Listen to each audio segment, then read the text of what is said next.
Hello and welcome to Eye on Africa, France 24's program focused on the continent. I'm Charlie James and these are the headlines. 18 killed after twin car bombs explode in Mogadishu. Shooting also broke out near the president's residence. Al-Shabab have claimed responsibility for the attack. Over 400 million euros pledged by international allies to help the G5 Sahel fight terrorism. At the summit in Brussels, leaders grappled with security and migration in the region. And the president of Liberia visits France to try and stir up international tourism investment in his country. We'll look at the state of the industry in Liberia today. We begin in Somalia, where at least 18 people are dead after 2 car bombs rocked the capital Friday evening. At least 20 more were wounded as well. Both explosions occurred near the presidential residence, and sustained gunfire also broke out in the area. The al-Shabab extremist group has claimed the attack, saying they killed 15 soldiers. France 24 regional correspondent Julia Steers sent us more details on the bombings earlier. The 2 explosions in Mogadishu took place near the parliamentary building, the presidential palace, and near the intelligence headquarters in Mogadishu. And Somali security forces say that all of the militants involved in the attack have been killed by their security forces or died in the explosion. Al-Shabab has also, at this point, taken responsibility for the attack. And this is after a string of similar attacks staged by Al-Shabab. And of course, as the city of Mogadishu is still reeling from the October 2017 attack that was the deadliest attack in the country's history. It left 512 people dead. It also comes just 4 days after the appointment of a new security chief in Somalia. And regional analysts say that it could be a message from al-Shabaab that the fight against the militant group could be harder than is expected, that the mandate for this new security chief will indeed be a difficult road ahead. And lastly, it comes amidst fears as the 21,000-strong African Union force in Somalia, fighting mainly against al-Shabaab, begins its planned withdrawal. They expect that withdrawal to be complete in 2 to 3 years. And of course, it leaves people in Somalia and in the region wondering whether or not Somali security forces and a new Somali government is ready to take on the task of securing the country and the region against the terrorist group. Turning now to Nigeria, where parents are fearing the worst for their missing daughters after an abduction by Boko Haram. Monday evening's assault on a state-run boarding school has been followed by confusion and conflicting reports from the government.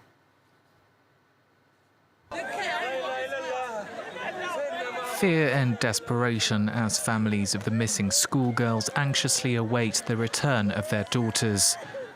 Boko Haram stormed this state-run boarding school in the northeastern Nigerian village of Dapchi on Monday. Since then, authorities have kept these parents in the dark.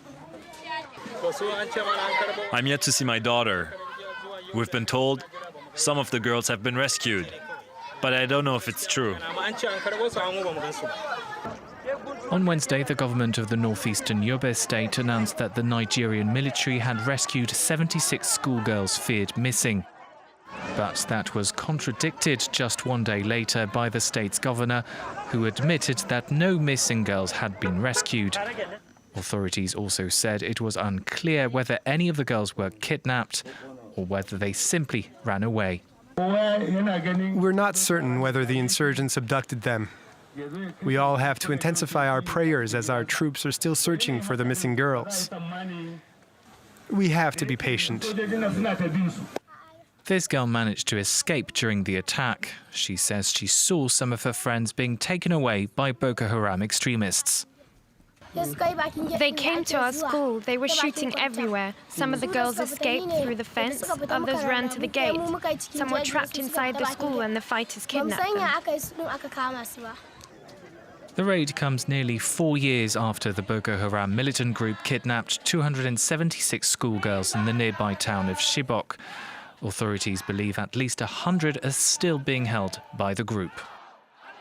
International donors have pledged over 400 million euros to help the G5 Sahel fund counter terrorism forces. At the Sahel summit in Brussels Friday, around 50 countries met to discuss regional problems, including security and migrant flows. Owen Barnell has the details. The goal of the conference was clear: strengthen support for the G5 Sahel force by boosting its budget. We raised 414 million euros, which goes far beyond expectations. A significant proportion of Friday's increase in money came from the EU, which doubled its contribution. Previously pledged funds had also come from France and the USA, with Saudi Arabia and United Arab Emirates two more recent donors. Totaling nearly 300 million euros, the previous budget was viewed by France as adequate for the force's first operations. Yet the G5 Sahel termed the total to be insufficient. For them, 420 million euros was needed for the force to be a success. Friday's announcement of 414 million looks set to see the force finally become fully operational.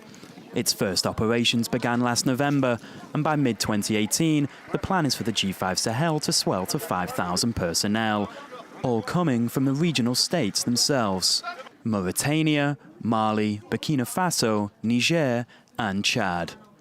Niger's president offered a reminder following the conference in Brussels on why the regional force is of international importance. Security is a global public good. In the Sahel, the fight which we are leading against terrorism, we lead not just for the Sahel, but also for the world. The group's main area of operations has been at the borders between the three central states in the Sahel, combating extremist groups in the region, where jihadists like Boko Haram and al-Qaeda in the Islamic Maghreb often launch attacks before vanishing into the Sahelian desert. The force will also engage in humanitarian and development work. The people of Djibouti went to the polls today and are expected to hand a victory to the president's ruling party. The badly divided opposition largely boycotted Friday's elections, saying they would not be fair or transparent. Results have started to come in at the constituency level, with the full results expected in the early hours of the morning. France 24's Duncan Woodside is in Djibouti City covering the election and sent us this report. The polling process here in Djibouti has taken a little longer than expected. We're now told not to expect preliminary results until at least 1 o'clock local time in the morning. Behind me, you may be able to see some of the returning officers there with their locked ballot boxes, which have come in from the constituencies. Now, the African Union, they have an observer mission here. They've told us that they estimate initially that the turnout will be somewhere around 50%. So obviously a low turnout. That reflects a boycott by much of the traditional opposition. Some elements also were refused registration.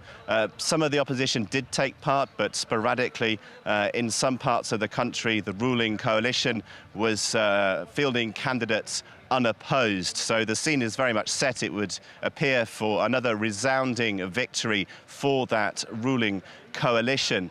Anecdotally, we've had a few problems today in terms of accessing the voting stations in the suburb of Balbala, a poor suburb close to Djibouti City.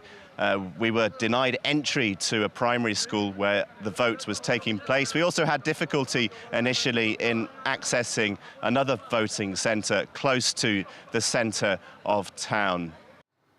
And finally, on a 3-day state visit in Paris, Liberian President George Weah worked to drum up more investment in his country. Tourism and foreign financing are two ways he hopes to make Liberia the flagship destination of West Africa.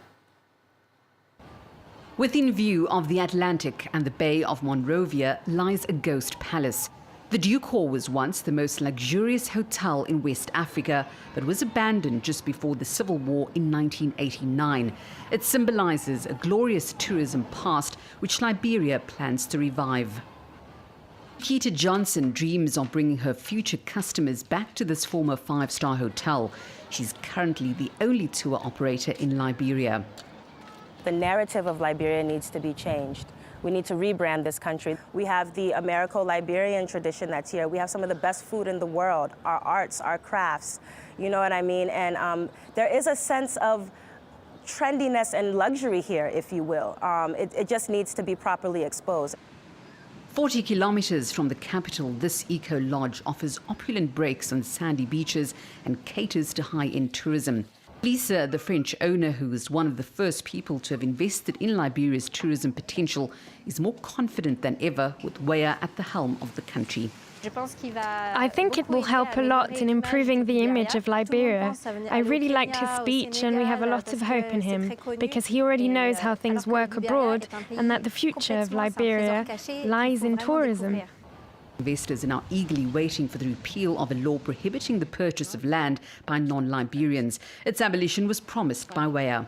You know, looking into the laws on ownership of land, I'm sure that can only, encourage more investment through into the country. A country looking for investors to make the Liberian coast a world-class tourism destination.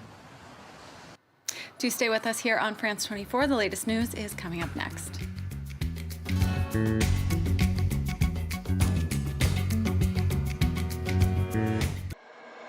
Because a new page of history gets written every day. Because breaking news can't wait. Information everywhere. In all situations. On every subject. Understanding the world. Imagining the world. France 24. A different take on the news.